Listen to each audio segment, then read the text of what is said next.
मैं डॉक्टर सुनीता कुलश्रेष्ठ, सह आचार्य, MSc college, आज एमए प्रीवियस का जो सेकंड पेपर है उसमें मीरा मुक्तावली का है।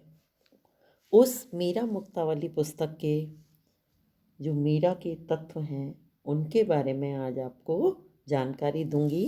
मैंने इस वीडियो को 2 भागों में विभक्त किया है। पहला भाग है मीरा के काव्य में लोक तत्व भाग 1। लोक तत्व यानी मीरा के काव्य में लोक तत्व की दृष्टि से जो हम हैं उसे मीरा के लोक तात्विक अध्ययन करने से पहले लोक तत्व का अर्थ समझ लेना आवश्यक है। सामान्यतः अपने अभिधार्थ में लोक का तात्पर्य विश्व या भुवन तथा उसका विराट भूत समुदाय, मृत्युलोक, ध्युलोक आदि शब्दों में लोक इसी अर्थ का वाचक है, किंतु अपने विशिष्ट एवं रूढ़ अर्थ में लोक समाज के सभ्य एवं सुसंस्कृत वर्ग से भिन्न उस अशेष जन वर्ग का बोधक है जो तथागतित सभ्यता के बाह्य उपचारों से सर्वथा अनभिज्ञ होकर भी अपनी अंतस्थ निर्मलता एवं अकृत्रिम भाव व्यंजना में कहीं अधिक सभ्य और पवित्र हैं।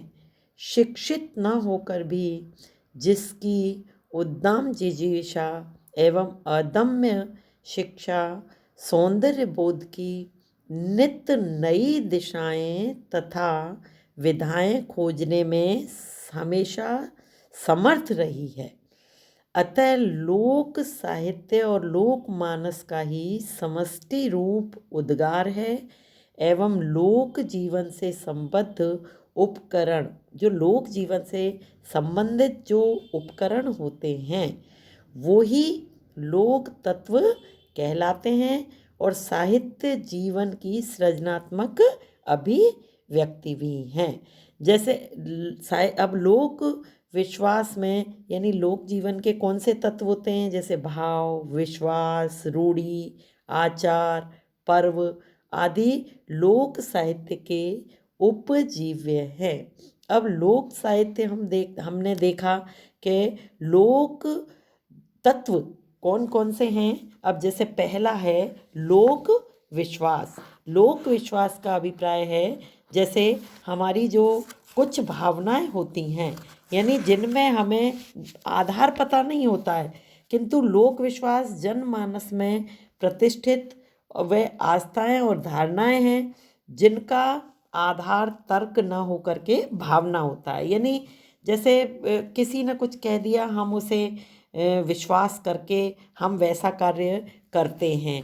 जैसे इसके अंतर्गत क्या आता है कि जैसे आपके अंग फड़कना, पक्षियों का उड़ना, इस तरह श्रापों में विश्वास, बिल्ली का रास्ता काट जाना, ये सब लोक विश्वास यानी कुछ अंधविश्वास कहते हैं, रूढ़ियाँ कहते हैं। तो ये सारे जो है लोक विश्वास के अंतर्गत आते हैं। और अगला बिंदु है हमारा लोक रूढ़ी। लोक काव्यों में प्रचलित विरह वर्णन की अनेक रूढ़ियों में प्रिय को पक्षी द्वारा संदेश प्रेषण, अवधि के दिन गिनते गिनते उंगलियां घिस जाना, प्रियागम पर मोतियों से चौक पुराना आदि ये लोक रूढ़ी हैं, यानी ऐसा करते हैं। व्याख्या खंड में हमने इसे यथा स्थान देखा भी है। जब हम इसकी व्याख्या करते हैं मीरा मुक्तावली की, तो उनमें ये सारी हमें तत्व दिखाई देते हैं। मीरा भी प्रिय के आगमन पर मंगल गान के साथ साथ अपना चौक मोतियों से पुराती हैं। मीरा ने क्या कहा है, मोती चौक पुराहूँ बाला तन मन तो परवारूं, यानी मेरा प्रियतम आ गए हैं, मैं तन मन यानी अपना सर्वस्व तेरे ऊपर नौछावर कर दूंगी। इस प्रकार और एक स्थान पर और हमने देखा कि कौवे को दूत बनाकर वे अपनी प्रेम पाती भेजती हैं। मीरा क्या कहती हैं, प्रीतम को पतिया लिखूं कौवा तू ले जाई, कि मैंने प्रीतम को पतिया लिखी है, तू उसे ले जा और मेरे प्रियतम को दे दे। ये अति संबद्ध दूत काव्य परंपरा के संदर्भ में ये उक्तियाँ सर्वथा स्वाभाविक हैं। पक्षियों द्वारा संदेश प्रेषण की ये पद्धति एक अति प्रसिद्ध काव्य रूढ़ी है। दूसरा, अब हम अगला बिंदु देखेंगे, लोक रीति। कभी कभी कुछ सामान्य लोक रीतियाँ भी काव्य में अभिव्यक्ति पा जाती हैं। गाँवों में जब किसी परिवार के यहाँ ब्राह्मण अतिथि आ जाता है तो उसके लिए विशेष रूप से शोध का अभिप्राय होता है शुद्धता या स्वच्छता से बनी चीज़ें, यानी रसोई को पहले साफ किया जाता है। ब्राह्मण अतिथि के पवित्र आतिथ्य सत्कार की ये एक सामान्य लोक रीति है, जिसका मीरा ने अपने काव्य में वर्णन किया है।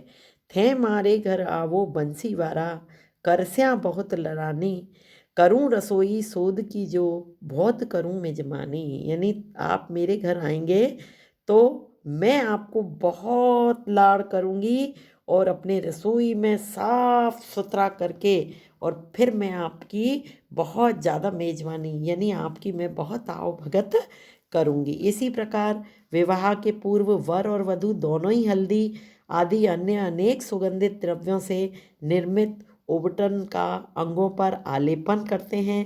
इस लोक शब्दावली को पीठी करना यानी ओबटन लगाना पीठी करना कहते हैं। इस पीठी या ओबटन के प्रसंग को लेकर राजस्थान में अनेक भाव भरे लोकगीत गाए जाते हैं। मीरा के एक पद में भी इसी लोक रीति का संकेत हमें मिलता है। हल्दी तो पीठी मारे अंग लिपटाई, मेहंदी सू रचा मारा हाथ। इस भांति अन्य अनेक सामाजिक और धार्मिक लोक रीतियों का भी मीरा ने यथा तथा यानी यत्र तत्र उल्लेख किया है, जिनमें जनपदीय विशेषताओं की बड़ी सुंदर झलक मिलती है। उदाहरण के रूप में कार्तिक मास में होने वाली देव पूजा व्रत उत्सव का उल्लेख करते हुए मीरा ने कहा है, देव काती में पूजे हैं मेरे तुम होई हो, यानी कि मैं कार्तिक में आपकी पूजा करती हूँ, आप मेरे हो। अब अगला है लोक पर्व। लोक जीवन में लोक पर्वों का बहुत महत्व है। वैसे तो पर्व या त्यौहार प्रत्येक वर्ग के लिए समान रूप से आनंददायक होते हैं, किंतु इन पर्वों पर हर्षोल्लास का जैसा स्वाभाविक स्रोत लोक वर्ग में फूटता है वह सर्वथा अद्वितीय है। शिष्ट वर्ग के समान वहाँ उसके व्यक्तिकरण पर औपचारिकता के प्रतिबंध नहीं लगते। इसीलिए लोकमानस से उद्बुद्ध उल्लास निर्झर नितांत स्वाभाविक और निर्बंध एवं आवेगमय होता है। राजस्थानी जनजीवन में होली, तीज और गणगौर के पर्व अपना विशेष महत्व रखते हैं। होली के पर्व पर प्रेम और जीवन यौवन के मस्ती भरे गीत गाती युवक युवतियों की टोलियां बसंत की मादकता में चार चांद लगा देती हैं। मीरा भी होली के लोक पर्व पर लोक के स्वर में अपना स्वर व्यक्त करते हुए गाती हैं, रंग भरी रंगसू भरी री, होली आई प्यारी रंगसू भरी री, उड़त गुलाल लाल भयो अंबर, पिचकारिन की लगी झरीरी। इसके पहले बसंत पंचमी पर फाग के गीतों का भी मीरा ने उल्लेख किया है। मीरा कहती हैं, महामही बसंत पंचमी फागा सब गावे हो। साथ ही तीज और गणगौर के पर्वों का भी मीरा ने अपने पदों में वर्णन किया है, जो संयोग या वियोग के उद्दीपन विभाव के रूप में प्रयुक्त हुए हैं एवं जो राजस्थानी लोक जीवन के सबसे रसीले एवं प्रतिनिधि सांस्कृतिक पर्व है। देखिएगा, सावन में जड़ लागियो सखी तीजा खेलो हो, यानी इस प्रकार से हम देखते हैं ये पर्व राजस्थानी जनजीवन में व्याप्त उल्लास और माधुर्य के ही प्रतीक हैं, जिनके साथ न जाने कितनी संयोगनियों की मिलन कामनाएं और विरहणियों की विरह गाथाएं जुड़ी हुई हैं।